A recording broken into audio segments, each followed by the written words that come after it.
ತಿಂಗಳ ಹೊತ್ತು ಎತ್ತು ತುತ್ತು ಮಾಡಿ ಉಳಿಸಿದ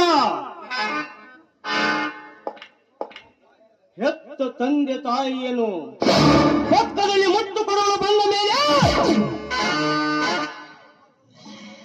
ಹೆತ್ತ ತಂದೆ ತಾಯಿಯನ್ನು ಒತ್ತು ಹೊರ ಹಾಕುವ ನೀತ ಮಕ್ಕಳಿಂದ ತುಂಬಿಕೊಂಡಿದೆ ಈ ಸಮಾಜದಲ್ಲಿ ಪಾಪದ ಕೊಡ. ಹೊಟ್ಟೆಯಲ್ಲಿ ಹುಟ್ಟಿದ ಮಗಳ ಜೀವನವನ್ನೇ ರಣಹದ್ದಿನಂತೆ ಕುಕ್ಕಿ ಕುಕ್ಕಿ ತಿನ್ನುವ ಹೇಗೆ ತಂದೆಗಳೆಂದು ತುಂಬಿಕೊಂಡಿದೆ ಈ ಸಮಾಜದಲ್ಲಿ ಪಾಪದ ಕೊಡ. ಸ್ವಂತ ಅಕ್ಕ ತಂಗಿಯರನ್ನೇ ಕಾಮದ ಭೋಗಿನ ವಸ್ತುವನ್ನು ಮಾಡಿಕೊಂಡ ನೀಚ ಅಣ್ಣ ತಮ್ಮಂದಿರಿಂದ ತುಂಬಿಕೊಂಡಿದೆ ಈ ಸಮಾಜದಲ್ಲಿ ಪಾಪದ ಕೊಡ.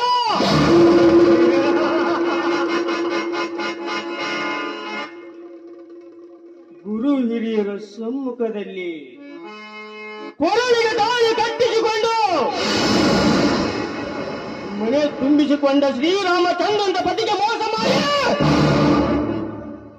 ಹಣವಂತ ಮೆಂಡರೊಂದಿಗೆ ಕದ್ದು ಮುಚ್ಚಿ ಕಾಮದ ತಿಂಡಿ ತೀರಿಸಿಕೊಳ್ಳುವ ಬಂಡ ಮುತ್ತೈದೆಯಿಂದ ತುಂಬಿಕೊಂಡಿದೆ ಈ ಸಮಾಜದಲ್ಲಿ ಪಾಪದ ಕೊಡ.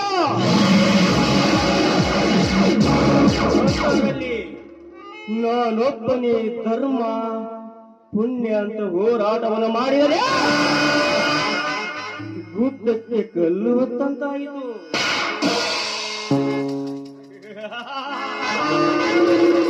ಅದಕ್ಕಾಗಿ ಕರ್ಮ ಮಾಡುವವರೊಂದಿಗೆ ಕರ್ಮವನ್ನು ಮಾಡಿ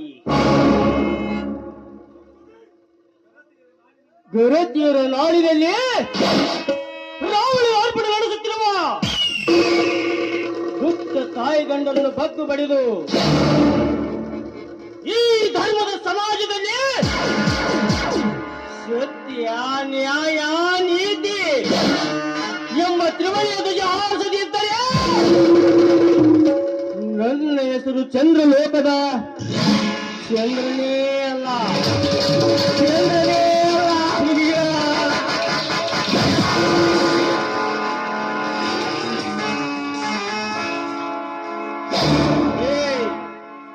ಆಕಾಶದಲ್ಲಿರುವ ಬೆಳ್ಳಿ ಚುಕ್ಕಿಯಂತ ಹುಡುಗಿ ನಿಲ್ಲು, ಈ ಸುಂದರವಾದ ನಗರವನದಲ್ಲಿ ಏಕಾಂಗಿಯಾಗಿ ಬಂದಿರುವೆಲ್ಲ. ನನ್ನ ಮನಸ್ಸಿಗೆ ಇಚ್ಛೆ ಬಂದಲ್ಲಿ ಹೋಗುವುದೇ ನನ್ನ ಕರ್ತವ್ಯ. ಅಂದ ಹಾಗೆ ದಾರಿ ಬಿಡಿ, ನಾನು ವಾಕಿಂಗ್ ಹೋಗಿ.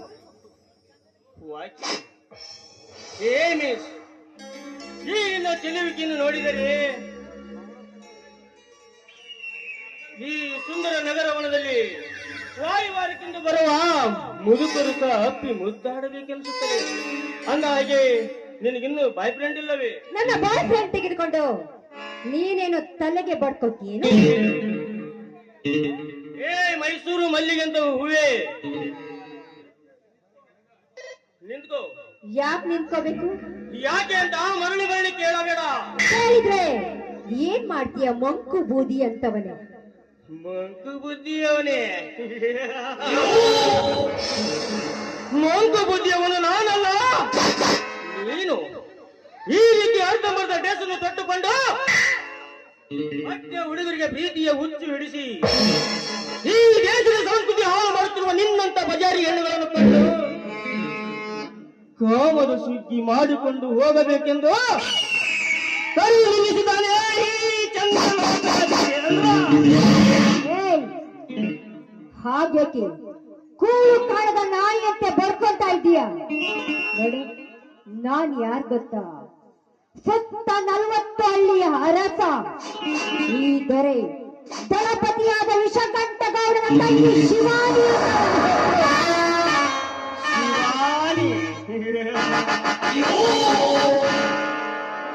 ನೀನು ವಿಷಕಂಠಗೌಡನ ತಂಗಿಯಾದರೇನು?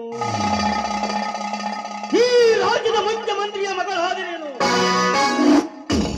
ಈ ರೀತಿ ಪ್ಯಾಷನ್ ಡ್ರೆಸ್ ಅನ್ನು ತೊಟ್ಟುಕೊಂಡು ಹೆಂಗ್ ಹುಡುಗರ ಹೃದಯ ಬಡಿತವನ್ನು ಹೆಚ್ಚಿಸುವ ನಿನ್ನಂತ ಬಜಾರಿ ಹೆಣ್ಣುಗಳ ಸೋಗಲಾಡ ಕಂಡು ಕಾಮದ ಸುಖಿ ಮಾಡಿಕೊಂಡು ಹೋಗಬೇಕೆಂದು ತಡಿ ನಿಲ್ಲಿಸಿದ್ದಾನೆ ಈ ಚಂದ್ರ. ನನ್ನಂತ ಅಂಧಗಾತಿಯ ಕೆನ್ನೆಯನ್ನು ಕಚ್ಚಲು ಬಂದಿದ್ದೀಯಾದ್ರೆ ನೀನು ನಿಂತಲ್ಲೇ ಗುಂಡು ಹಾಕಿಸಬಲ್ಲಳು ಈ ವಿಷಕಾಂತ ವಿಷಕಂಠಗೌಡನ ತಂಗಿ ಶಿವನೇ, ನನ್ನೊಂದಿಗೆ 100 ಜನ ಗುದ್ದಾಡಿಗೆ ಬಂದರು. ಅವರನ್ನು ಮಣ್ಣು ಮುಕ್ಕಿಸಿ ಈ ರಣರಂಗದಲ್ಲಿ ಕೇಕ ಹಾಕುವ ಗಂಡು ಬಲಿ ಗಳ ಜೂರಿನ ಹುಲಿ. ನಾನು ಯಾವತ್ತು ಪರಸ್ತ್ರೀಯನ್ನು ಕಣ್ಣೆತ್ತಿಸ ನೋಡಿದವನಲ್ಲ. ಆದರೆ ನಿನ್ನಂತ ಒಳಪು ವೈಯಾರದ ಗೊಂಬೆಗಳನ್ನು ಕಂಡು ಹಾಗೆ ಸುಮ್ಮನೆ ಬಿಡುವನೂ ಅಲ್ಲ. ನಾನು ಇಷ್ಟ ಬಂದಂತೆ ಡ್ರೆಸ್ಸನ್ನ ತೊಳುತ್ತೇನೆ, ಇಷ್ಟ ಬಂದಲ್ಲಿ ಓಡಾಡುತ್ತೇನೆ. ನಿನ್ನಿಂದ ಪಾಠವನ್ನು ಹೇಳಿಕೊಳ್ಳುವ ಅವಶ್ಯಕತೆ ನನಗಿಲ್ಲ. ಪಾಠ ನಿಮ್ಮಂತ ಪಾತ್ರಿಗಿತ್ತಿಯನ್ನು ಕಂಡು ಕಾಮದ ನಂಜು ತಲೆಗೇರಿಸಿಕೊಂಡು ಸಿಕ್ಕವರನ್ನು ಬಲಾತ್ಕಾರ ಮಾಡುವ ನೀಚ ಕಾಮಕನಲ್ಲ ಈ ಚಂದ್ರ. ಈ ದೇಶದ ಸಂಸ್ಕೃತಿ ಬಗ್ಗೆ ಅರಿವಿಲ್ಲದೆ ಅರ್ಧಂಬರ್ಧ ದೇಶವನ್ನು ತೊಟ್ಟಿಕೊಂಡು ಹೇಗೆ ತೋರಿಸಿಕೊಂಡು ತಿರುಗಾಡುವ ನಿಮ್ಮಂತ ಮಿಟುಕಲಾರಿನನ್ನು ಎಂದು ಸುಮ್ಮನೆ ಬಿಡುವುದೂ ಅಲ್ಲ. ನಿನ್ನಂತ ತಲೆ ಕೆಟ್ಟವನಿಂದ ದೂರ ಇರುವುದೇ ಉತ್ತಮ.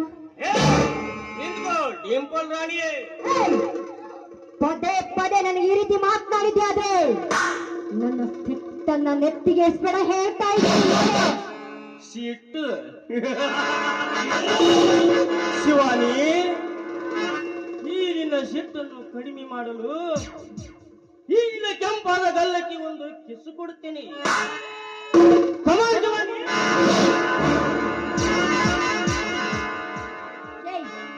ಅಂದ್ರೆ ನೀನು ನನ್ನ ದೇಹದ ಮೇಲೆ ಕಣ್ಣು ಹಾಕಲು ಬಂದಿದ್ದೇನೆ ಪಾಪಿ. ಪಾಪಿ ನಾನಲ್ಲ ಶಿವಾನಿ. ನಿಮ್ಮಂತ ಪಾತಿಗಿತ್ತಿ ಹೆಣ್ಣುಗಳನ್ನು ಕಂಡು ಕಾಮದ ನಂಜನ್ನು ತಲೆಗೆ ಏರಿಸಿಕೊಂಡು ಸಿಕ್ಕವರನ್ನು ಬಲಾತ್ಕಾರ ಮಾಡುವ ನೀಚ ಕಾಮಕನಲ್ಲ ಈ ಚಂದ್ರ.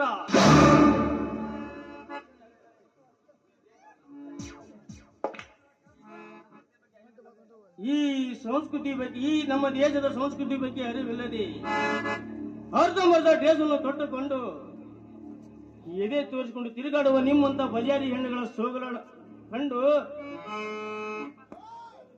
ಸ್ವಲ್ಪ ಟೈಮ್ ಪಾಸ್ ಮಾಡಬೇಕಾಗಿದೆ. ಅದಕ್ಕಾಗಿ ನನ್ನೊಂದಿಗೆ ಒಂದು ಮಧುರವಾದ ಹಾಡನ್ನಾದ್ರೂ ಹಾಡಬಾರದು.